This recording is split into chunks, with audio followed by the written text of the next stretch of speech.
Abone olun, like edin, rey yazın, video linkini paylaşın. Sağ olun. Salam, 2008-ci sinifdən öyrəntilərinizi tətbiq eləyin hissəsindən suallara baxırıq. Birinci sualda təbii qazın yanması ilə oduncağın yanmasını müqayisə edərək oxşarlıqlar və fərqləri müəyyənləşdirin. Mən şifahi edeyim, siz də yazılı şəkildə yazın. Oxşarlıqları odur ki, həm təbii qazın, həm də oduncağın yanması üçün başlanğıc istiliyə ehtiyac var. Həmçinin bir oxşar cəhət odur ki, bunlar yanan zaman CO2, yəni karbon qazı və su buxarı əmələ gəlir.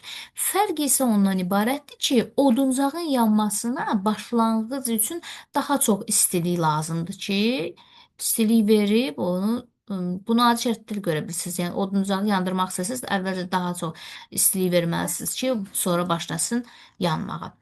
İkinci sual. Naməlum maddənin yanmasından CO2, H2O, SO2 alınarsa, bu maddənin tərkibində hansı elementlərin olduğunu əminliklə söyləmək olar. Burada baxın, yanma zamanı CO2, H2O, SO2 varsa, karbon vardır demək ki, orada hidrogen vardır, kükürt vardır deyə bilərik element olaraq. Yanan maddənin tərkibində oksigen olması mümkündürmü? Cavabınızı əsaslandırın. Bunu da şifahi edeyim, yazın. Oksigen olması mümkündür. Maddə kütləsinin saxlanması qanununa əsasən bunu tapmaq olar.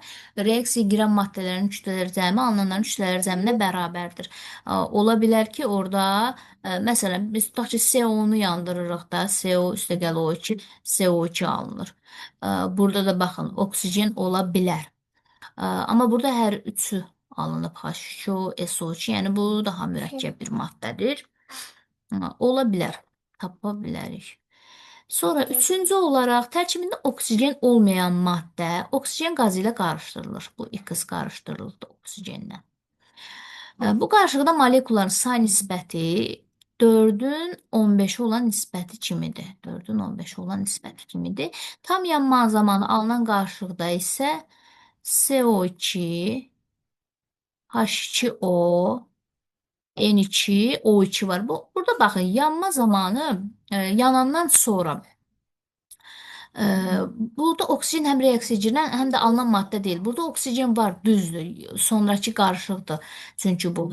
Bu o demək ki, bu oksigen artıq qalıb və burada görürsünüz A mol karbon var, 10 mol H2O, 2 mol da azot var və 6 mol oksigen artıq qalıb. 6 mol O2 artıq qalıb orada. Reaksiya girən maddə sonda, yəni bu reaksiyada alınmır. Sadəcə artıq qalıb ki, orada var. Yəni reaksiya yazanda yazmırıq üstəgəl O2. A-nı və yanan maddənin formulunu müəyyən edin. Bu necə tapacağıq? Baxın, əvvəl nisbətdə nə verib? 4-ün 15-ə nisbətidir. Bu 6 mol artıq qalıb. Baxın, 15 mol götürmüşük, amma bu 15-i də yox, 9-u reaksiya girib, 6-sı artıq qalıb. 4-ün 9-a nisbətində reaksiya gedib. Baxın, bu 9 moldur. 9 mol oksigen var. İndi sağdan solda oksigenlərin sayını bərabər eləməliyik. Burada 9 2 18. 18 sol tərəfdə oksigen var. 10 dənəsi suyun tərkibindədir. Demək ki, 8 dənəsi CO-nun tərkibində olacaq. Bu CO2 neçə moldur demək ki, 4 mol. A neçədir? 4. Toplayanda 18-i versin oksigenlər.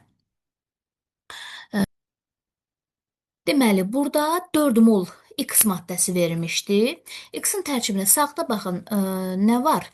4 dənə karbon var. Deməli, 4 moldur axı bu. Karbonun sayı 1 olacaq. Sonra sağda hidrogen nə qədərdir? 20 dənə. Deməli ki, bu 5 dənə olacaq ki, 4 5-im 20-ni versin. Azot neçə moldur? Burada 2 moldur ki, 4 dənə də azot var. Deməli, azot da bir dənə olmuş olacaq. CH5N. Əslində bu üzvü maddədir.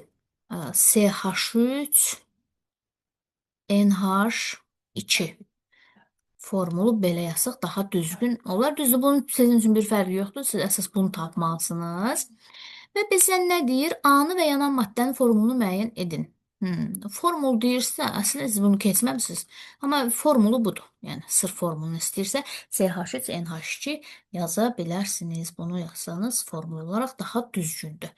A-nı da tapdıq 4 eləyir. Öyrəndiklərinizi yoxlayın hissəsindəki birinci suala baxırıq. Yanma reaksiyasına nümunə göstərin və bu reaksiyanın yanma reaksiyası olduğunu izah edin. Yanma reaksiyasına nümunə kimi karbonun yanma reaksiyasını göstərə bilərik. CO2 alınır. İzahımızı isə belə verə bilərik ki, bu reaksiya zamanı istilik ayrılır. Eksotermik reaksiyadır. Eksotermikdir. Eksotermikdir. Abone olun, like edin, rəy yazın, video linkini paylaşın. Sağ olun. Və yaxud da H2 üstəgəl O2. H2O. Eksotermikdir və istilik ayrılması ilə gedir. Ona görə də yanma reaksiyasıdır. Qlukozanın enerji mənbəyi olmasının səbəbi nədir? Qlukozanın enerji mənbəyi olmasının səbəbi nədir?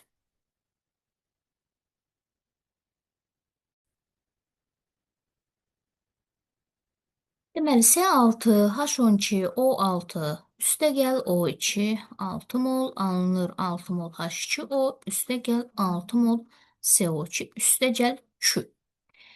Enerji mənbəyi olmasının səbəbi odur ki, qlukozada yanan zaman istilik ayrılır. Bu istilik də enerji verir bədənə. Üçüncü sual. Nə üçün azotun oksigenlə reaksiyası yanma reaksiyası deyil? Çünki azotun oksigenlə yanma reaksiyası olmamasına səbəb odur ki, bu endotermikdir. İstilik ayrılmır buradan. Yanma reaksiyasında istilik ayrılmalıdır. Bu həm də ildırım çaxanda gedir bu reaksiya. Bunu belə də yazılır üzərində. Dördüncü, maddənin yanma məhsulları karbon qazı və su buxarı olarsa, bu maddə metan, amonyak yaxud etil spirti ola bilərmi? Deməli, metan nədir? CH4. Amonyak nədir? NH3. Amonyak. Etil spirti nədir? C2H5OH. Etil spirti yazırsınız. Deməli, yanma məhsulları nədir? CO2 karbon qazıdır. Bir də su buxarı, yəni H2O. CO2 və H2O-nu hardan əldə edə bilərik? Metandan, CH4 üstəgəl O2, bunları açıq şəkildə burada yazın sizin üçün. CH4 üstəgəl O2, alınır CO2 üstəgəl H2O. Yəni tərkibindəki elementlərə baxırsınız da, karbon var, hidrogen var, oksigen var. NH3 ola bilərmi? Yox. NH3 ola bilməz axı. Orada CO2 necə alınsın? Karbon yoxdur axı tərkibində. Olmaz. C2H5OH da eyni bu formada yanır. Oksigen gəlir üzərinə, alınır CO2 üstəgəl H2O. Tərkibində karbon var, burada da karbon var, oksigen var, burada da oksigen, hidrogen var, burada da hidrogen var. Amma NH3 ola bilməz. Bunu yaza bilərsiniz ki, tərkibində karbon yoxdur. Tərkibində karbon yoxdur, CO2 alına bilməz. Bu formada yaza bilərsiniz. Bu qədər, sağ olun.